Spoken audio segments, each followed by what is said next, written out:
You walk into the break room. 3 of your co-workers are speaking in their native language, which is not English. They immediately look at you, stop talking, and then start laughing. You just know they were probably talking about you. Has anything like this ever happened to you? Well, on this episode of Coffee and Conversations about Nurse Bullying, we're going to talk about what to do when you work with some colleagues who speak in their native language at work.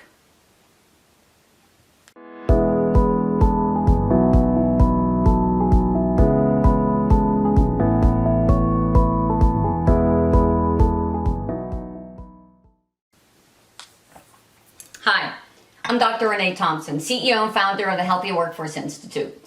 Welcome to Coffee and Conversations about Nurse Bullying. All right, this can be a sensitive topic, and I'm going to do my very best to talk about this issue in a respectful manner.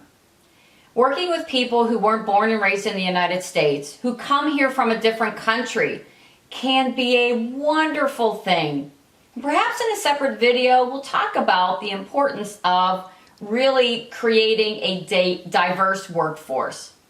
However, it can also cause strained relationships, especially when small groups form with people who then speak in their native language around some of you who only speak English. You know this. All it takes is for this group to be talking, and as you walk past, they stop talking to make you think that they're talking about you. Now, chances are they're not talking about you, but as humans, we assume that they are.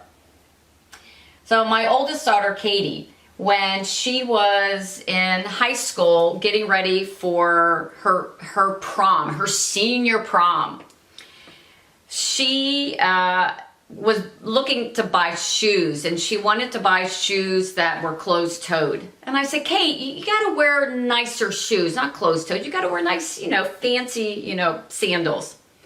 Well, here's the problem with that. Katie's over 6 feet tall. She played basketball, and she has the biggest feet of any woman that I know. She actually measured 14, like her shoe size is 14. Well, you can't find shoes, at least we couldn't back then, that fit her, so she would shove her feet into shoes that were too small. And as a result, her toenails got really messed up. She was so embarrassed that she didn't want anyone to see her toes, and that's why she wanted to wear closed-toed shoes. And I said, well, why don't you just get a pedicure, for goodness sakes? Just get a pedicure. She said, Mom, I can't let anybody see my toes. I said, Kate, they deal with toes all the time. Come on, we'll get you a nice pedicure. They'll be able to fix your toes so that they look nice, so that you can wear open-toed shoes for your senior prom. She was so anxious about this, but I convinced her that it would be okay. I went with her. We got into the salon. We both put our feet in the water right away.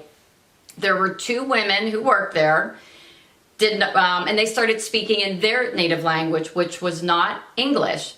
And they're talking and they're talking and they're putting stuff in the water, and I'm looking over at my daughter, and I could see that she was nervous.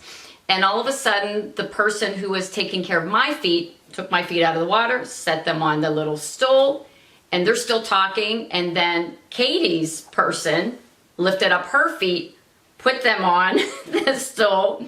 They both looked at each other, stopped talking, looked back and forth, and then started talking really, really fast in their native language. And I look over at Katie, and she just did this. She knew they were talking about her. They were probably saying, oh, I drew the short straw today. And, honestly, they probably were talking about how bad her toes were. And, I laugh about it, but I want you to think about this in your workplace. And when somebody thinks that another group, their coworkers, are talking about them in a negative way, it can really cause a strained relationship. So what can you do? I actually don't recommend creating a policy that says people can't speak their native language at work. I'm just going to tell you, for something like this, policies really don't work, especially as a first step. I mean, you have a cell phone policy, don't you? How many of you actually comply with that? So don't do that as a first step. What I would do is just gather your team together and talk about this as professionals. Make a commitment first that you will only speak English in patient care areas. But you know what? My personal opinion, if a group of people are having lunch together, especially if nobody's there or they're in the cafeteria, oh, for goodness sakes, let them speak their native language. The point is, we're dealing with perceptions here. And when anyone on the team thinks other people are making fun of them or talking badly about them under the disguise of a different language, it affects the team. And this is something you want to go back. You don't want to make a mandate for it. Rather, what I want you to do is just as a group of professionals, agree that you're going to work on it together. So I hope this helps. And what I'd like to know from you are what other issues are you dealing with at work? I'm sure you've got a few, especially now. I'd love to find out. Just go ahead and let me know in the comment section below. And if you really like this video, make sure you subscribe and share it with your colleagues. And if you want to learn even more about what you can do to address disruptive behaviors in your department, oh my goodness, get a copy of my book, Do No Harm Applies to Nurses Too, which you can get on my website, healthyworkforceinstitute.com, or on Amazon. So until our next conversation, be kind, take care, and stay connected.